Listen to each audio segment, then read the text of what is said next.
Shalom, saudara yang terkasih dalam Tuhan Yesus Kristus. Berjumpa kembali dengan saya, Maradin Siahaan, dalam channel YouTube saya, Maradin Siahaan. Puji nama Tuhan.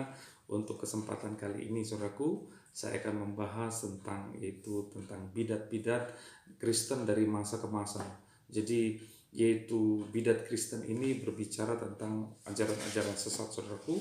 Bagaimana ajaran-ajaran sesat itu ternyata bukan hanya terjadi pada hari-hari ini atau abad-abad 21 ataupun zaman modern, saudaraku, tetapi yaitu tentang bidat-bidat ini, saudaraku, sudah ada di abad-abad pertama, saudaraku. Jadi saya akan membahas dari abad pertama sampai dengan saat abad yang sekarang, saudaraku, bidat-bidat masa kini, saudaraku, bagaimana pemahaman mereka, konsep mereka tentang itu Allah, tentang ketuhanan. Bahkan juga saya akan membahas sedikit tentang karakteristik bidat-bidat tersebut, sehingga saya percaya melalui yaitu program ini, saudaraku, saya percaya akan menjadi berkat buat setiap umat Kristen, buat setiap orang yang akan mendengarkan yaitu pengajaran bahkan sharing ini, saudaraku. Biarlah semuanya hanya untuk kemuliaan nama Tuhan. Saya mulai terlebih dahulu, saudaraku, tentang yang namanya yaitu peristiwa-peristiwa yang terjadi di dalam sejarah, itu dengan jelas memperlihatkan bahwa gereja selalu menghadapi ancaman musuh dari dua arah. Itu jadi gereja punya musuh dari dua arah. Yang pertama itu datang dari luar. Yang pertama dari luar, dan yang kedua datangnya dari dalam.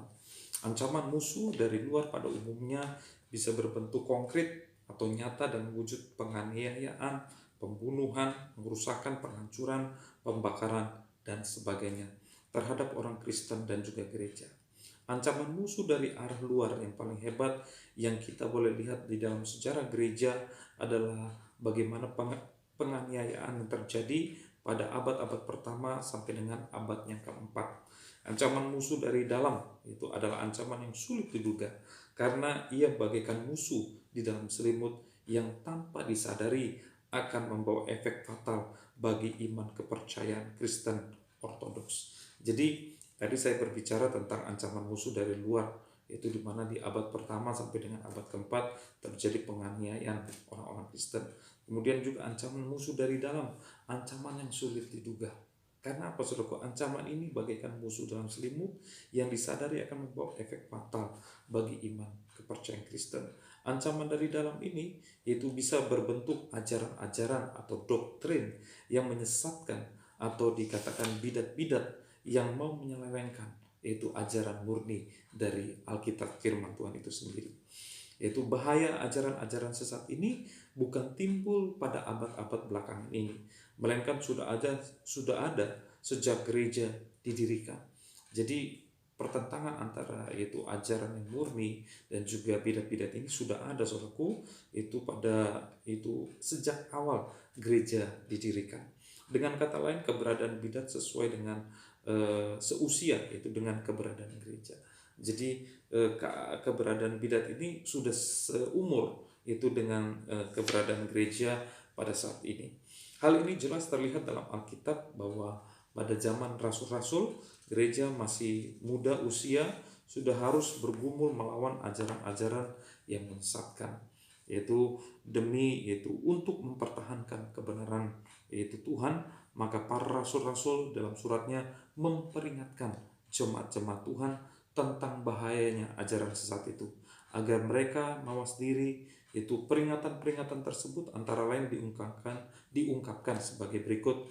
Itu saya baca dalam 1 Timotius 4 ayat 1-2 dikatakan, tetapi Roh dengan tegas mengatakan, di waktu-waktu kemudian ada orang yang akan murtad, lalu mengikuti roh-roh penyesat dan ajaran setan-setan oleh tipu daya pendusta-pendusta yang hati nuraninya memakai cap mereka. 1 Timotius 4 ayat 1-2. Kemudian di dalam 1 Timotius 6 ayat 11-12. 1 Timotius 6 ayat 11-12, tetapi engkau hai manusia Allah, jauhilah semuanya itu, kejarlah keadilan, ibadah, kesetiaan, kasih, kesabaran, dan kelembutan, dan bertandinglah dalam pertandingan iman yang benar, dan rebutlah hidup yang kekal. Untuk itulah engkau yang telah dipanggil dan telah engkau ikrarkan ikrar yang benar di depan banyak saksi. Kemudian juga di dalam 1 Yohanes 4 ayat 1-3. Saudara-saudaraku yang kekasih, janganlah percaya akan setiap roh, tetapi ujilah roh-roh itu, apakah mereka berasal dari Allah. Sebab banyak nabi-nabi palsu yang telah muncul dan pergi ke seluruh dunia. Demikianlah kita mengenal roh Allah. Setiap roh yang mengaku bahwa Yesus Kristus telah datang sebagai manusia berasal dari Allah. Dan setiap roh yang tidak mengaku Yesus tidak berasal dari Allah. Roh itu adalah roh antikristus. Dan tentang dia telah kamu dengar bahwa ia akan datang, dan sekarang ini ia sudah ada di dalam dunia. 1 Yohanes 4 ayat 1-3. Kemudian juga ada di ayat yang lain di dalam Kisah Para Rasul 20.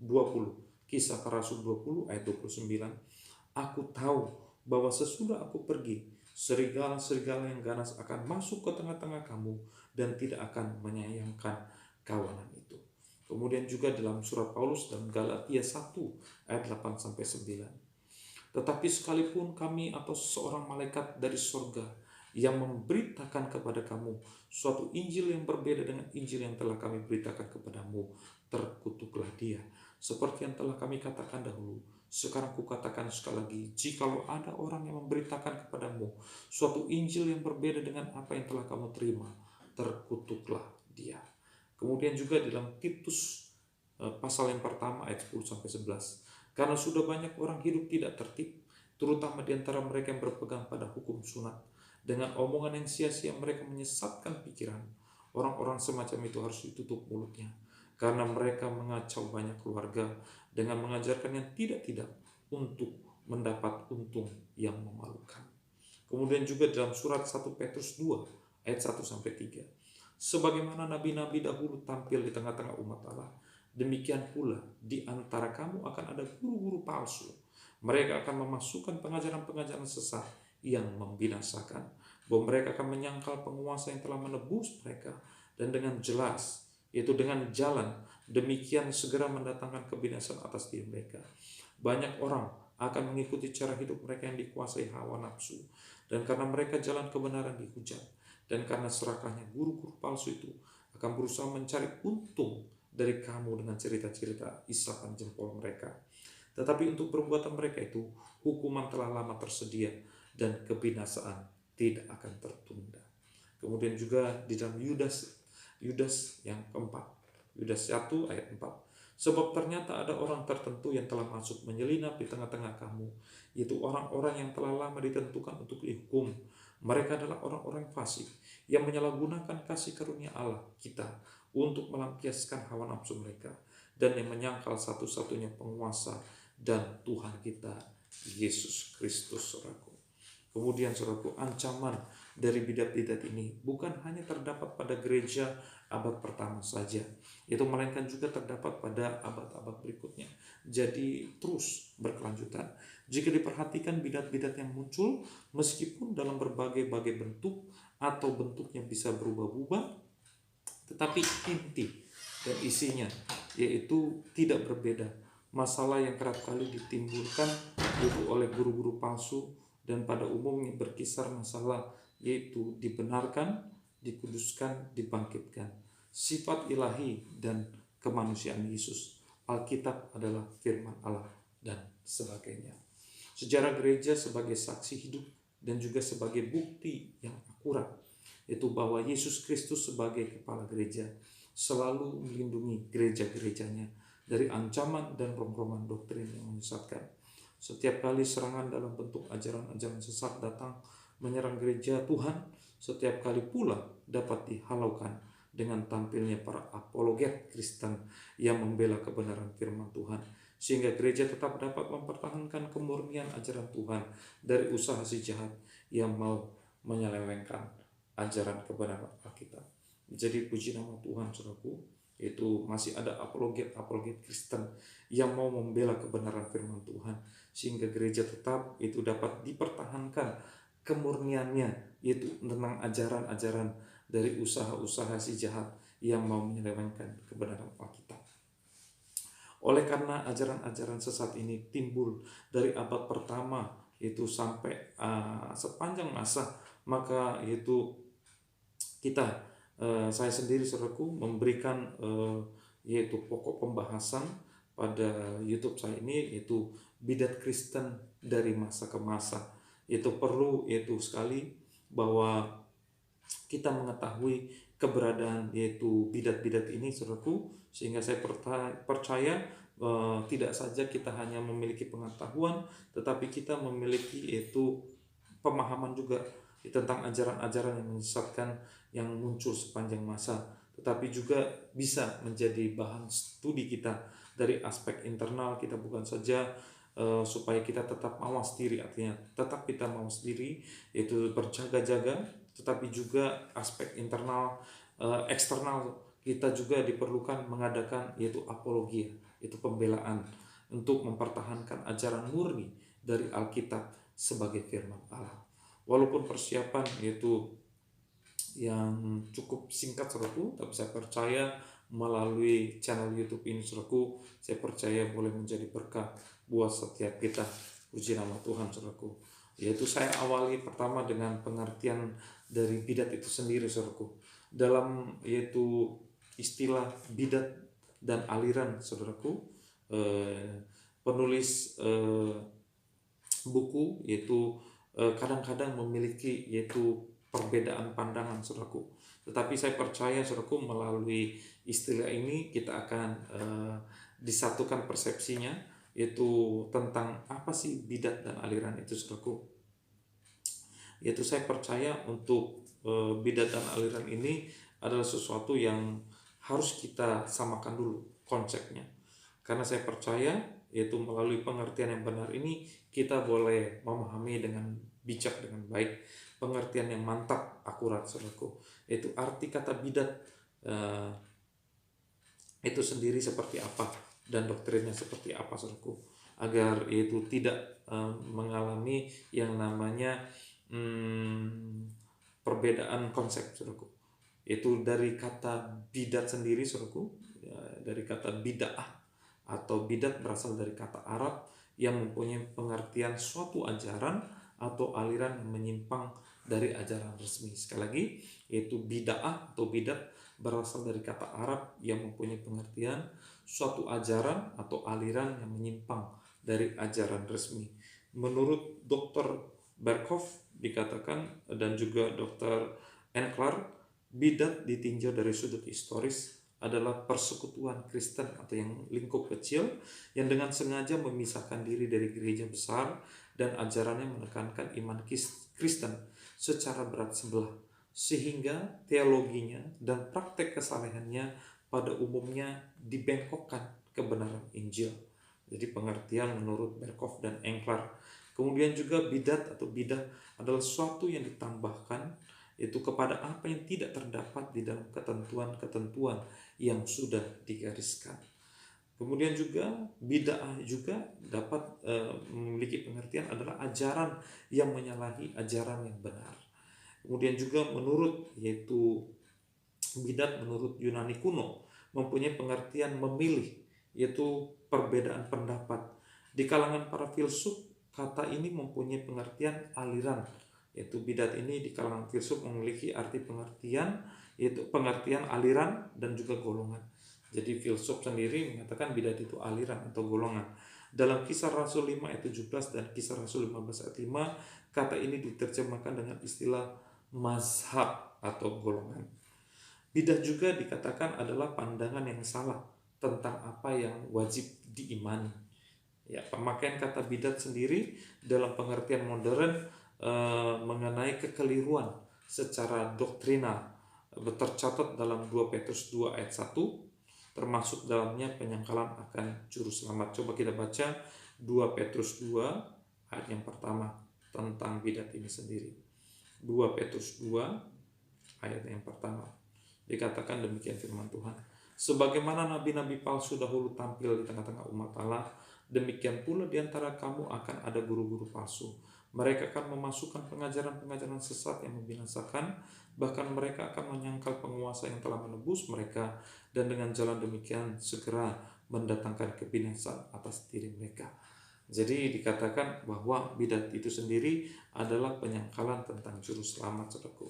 Dan juga kata bidat ini sendiri menurut Ronald Enroth, yaitu memberi definisi bidat itu dengan kata yaitu pendekatan sensasional atau sensational approach, pendekatan sosiologi atau sociological approach, dan pendekatan teologi, theological approach. Jika pendekatan dari teologi, maka didefinisikan bidat itu adalah involve some standard of orthodoxy, atau artinya penyelewengan yang berkaitan dengan beberapa standar yang ditentukan oleh kaum ortodoks. Ya, dalam bahasa Inggris terdapat dua istilah yang mempunyai sangkut paut dengan kata bidat. Jadi pengertian bahasa Inggris sendiri dikatakan yaitu heresy. Heresy itu yang berasal dari kata Yunani hairesis, yang sebenarnya mempunyai pengertian pilihan, pendapat, khususnya pendapat pribadi. Tetapi kemudian arti kata ini berkembang sehingga mempunyai pengertian semacam pendapat atau credo yang berlawanan dengan pendapat. Credo atau pengakuan gereja, satu pandangan yang salah yang berkenaan dengan sebagian pengakuan dasar agama, satu pandangan atau credo yang dapat menciptakan atau menjurus kepada perpecahan, saudara, yaitu semacam doktrin yang kurang atau sulit dipertahankan.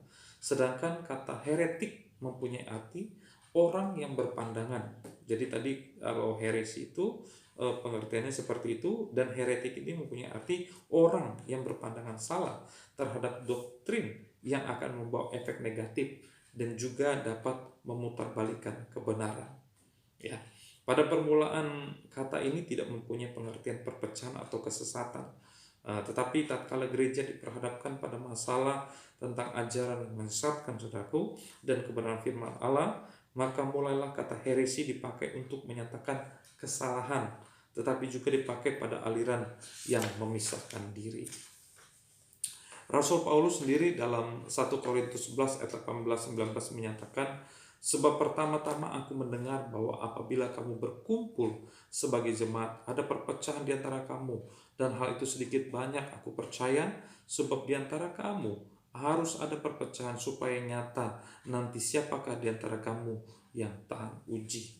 Rasul Petrus juga menambahkan pengertian bidat di dalam 2 Petrus 2 ayat 1, bukan saja berarti penyangkalan terhadap doktrin tentang Kristus dan penebusannya, juga tentang penyelewengan di bidang moral, sehingga kebenaran Allah yaitu karena mereka diremehkan, dihina, dan sebagainya. Yaitu Bapak Gereja Ignatius tahun 35 sampai 107 Masehi pernah menulis surat kepada gereja di Asia Kecil dan menyinggung tentang ajaran-ajaran yang menyesatkan. Maka mulai saat itulah istilah heresi menjadi populer sebagai kata yang bernada teguran kepada orang-orang atau ajaran yang menyelewengkan kebenaran Allah. Jadi yang pertama tadi heresi, yang kedua yaitu tentang bidat ini juga mempunyai pengertian dalam bahasa Latin kult, yang berasal dari kata Latin cultus. Jadi yang pertama bahasa Inggrisnya heresi, yang kedua kult, yang berasal dari kata Latin cultus, mempunyai arti pemujaan atau penyembahan dan ketaatan.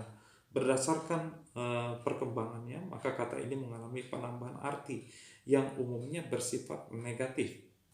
Sebagai efeknya, maka konotatif dari kata ini bukan saja mempunyai pengertian sebagaimana tersebut di atas, tetapi juga mempunyai pengertian ajaran yang baru, yaitu yang menyimpang dari ajaran ortodoks, satu organisasi yang menyimpang dari kepercayaan, atau satu kepercayaan yang inkonvensional dan kepercayaan yang non-normatif, gerakan keagamaan baru, dan sebagainya. James Sir mengartikan kult itu sebagai suatu gerakan keagamaan yang secara organisasi berbeda atau prakteknya bertentangan dengan Alkitab yang sudah ditafsirkan oleh kekristenan tradisional. Ya, jadi agak berbeda dengan Kristen yang tradisional. Kemudian saudaraku, dengan melihat beberapa pengertian baik umum maupun agama, maka sedikitnya kita sudah mempunyai gambaran yang cukup jelas tentang apa yang dimaksud dengan bidat itu. Problem yang kita hadapi adalah kesimpangsiuran di dalam implementasi atau penjabarannya. Di dalam implementasinya akan ditemui bahwa masing-masing pihak akan membenarkan pandangan atau keyakinan teologinya dan menganggap pihak lain sebagai bidat. Sebuah contoh konkret yang kita temui di abad-abad pertama, di mana kaum Yudaisme menganggap Yesus Kristus dan para muridnya sebagai bidat.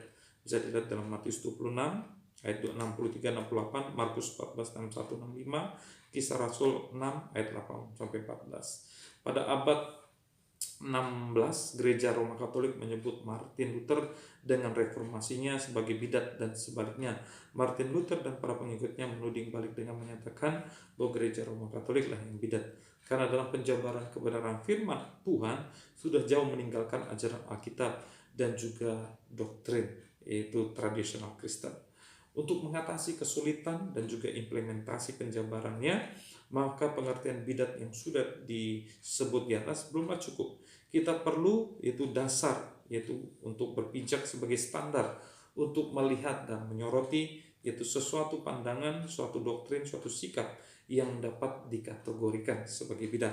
Menurut saya ada dua dasar yang harus dijadikan standar atau pedoman, yaitu melihat doktrin aliran organisasi atau gereja yang bisa dikategorikan sebagai bidat. Yang pertama itu adalah Alkitab sebagai firman Allah, karena Pemasmur sendiri mengatakan bahwa firman Allah itu bagaikan pelita, bagaikan terang yang memberikan penerangan bagi kehidupan manusia. Mazmur 119 ayat 105. Saya sangat setuju dengan definisi yang dikemukakan oleh pendeta Dr. John Paul yang berbunyi, setiap organisasi manapun yang mengaku percaya Alkitab tetapi keyakinan pengakuannya tidak sesuai dengan Alkitab, terserah apa isi Alkitab, dikurangi, ditambah, atau saling bertolak belakang, patut disebut sebagai bidat. Yang kedua, sebagai contoh, gereja Mormon yang percaya bahwa Tuhan Yesus selama di dunia mempunyai istri banyak, atau saksi Yehova yang tidak mengakui Roh Kudus sebagai oknum ketiga dari Allah Tritunggal dan hanya mengakui Roh Kudus sebagai kuasa Allah saja. Yang kedua adalah doktrin kaum ortodoks. Yang dimaksud dengan doktrin ortodoks adalah doktrin yang dihasilkan setelah melalui pergumulan dan ujian yang cukup lama, dan juga tidak menyaksikan lagi bahwa dalam proses terbentuknya doktrin ortodoks terdapat campur tangan dari Roh Kudus Tuhan sendiri.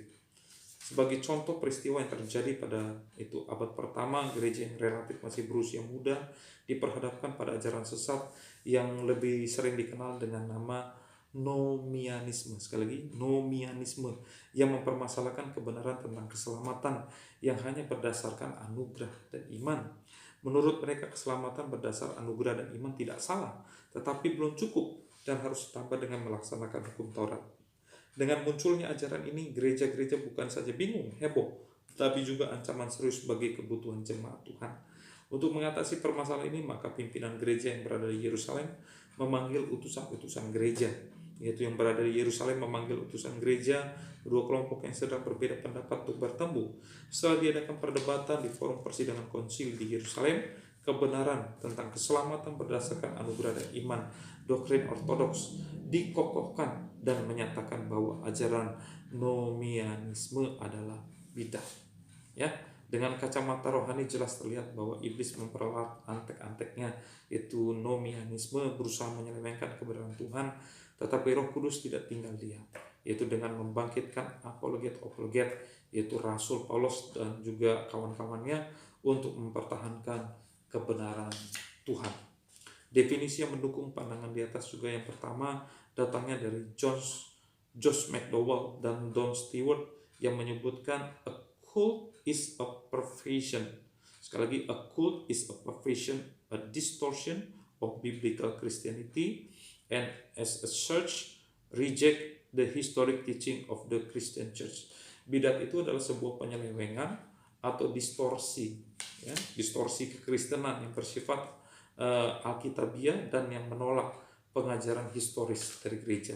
Dan yang kedua datangnya dari Walter Martin dengan pernyataannya, a cult then is a group of people polarized around someone's interpretation of the Bible and is characteristic by major deviation from Orthodox Christianity relative to cardinal doctrines of the Christian faith, particularly the fact that God became man in Jesus Christ. Bidat itu adalah sekelompok orang yang terpusat pada penafsiran seseorang dalam Alkitab yang ditandai yaitu dengan penyimpangan besar-besaran dari doktrin ortodoks dalam kaitannya dengan doktrin-doktrin utama iman Kristen, terutama fakta Allah menjadi manusia, yaitu di dalam diri Yesus Kristus. Dan yang ketiga datangnya dari Ronald Enroth dan kawan-kawan yang menyebutkan the theological definition of a cult must be based on a standard of Christian orthodoxy using the Bible teaching as a focal point, yaitu untuk mendefinisikan yaitu secara teologis tentang bidat haruslah berdasarkan standar ajaran Kristen ortodoks dan juga menggunakan ajaran Alkitab sebagai titik pusatnya. Yang keempat, yang terakhir ya, datangnya dari Lars Quelben yang menyebutkan bahwa fungsi dari pengakuan iman bukan saja untuk menyatakan imannya, juga menjadi ukuran kebenaran untuk melawan ajaran sesat. Lebih lanjut, menurutnya, dengan hanya mempergunakan Alkitab saja, tidak dapat menyelesaikan masalah. Karena para bidat mengklaim bahwa metode penafsiran mereka terhadap Alkitab yang paling benar dan menuduh penafsiran gereja lah yang salah. Tetapi dengan adanya pengakuan iman atau doktrin ortodoks sebagai ukuran, maka akan mempersulit posisi para penganut bidat. Karena umat Kristen awam saja dengan mudah melihat ketidakbenaran doktrin mereka. Jadi ada yaitu hukum ya. Jadi tentang doktrin ortodoks ini, saya percaya saudaraku melalui yaitu sekilas tentang bidat ini menjadi berkat buat setiap kita. Kiranya yaitu sharing ini boleh memberkati setiap kita, menjadikan wawasan buat setiap kita. Demikian saudaraku, Tuhan Yesus memberkati. Stay blessed, stay healthy, and God bless you all. Amin.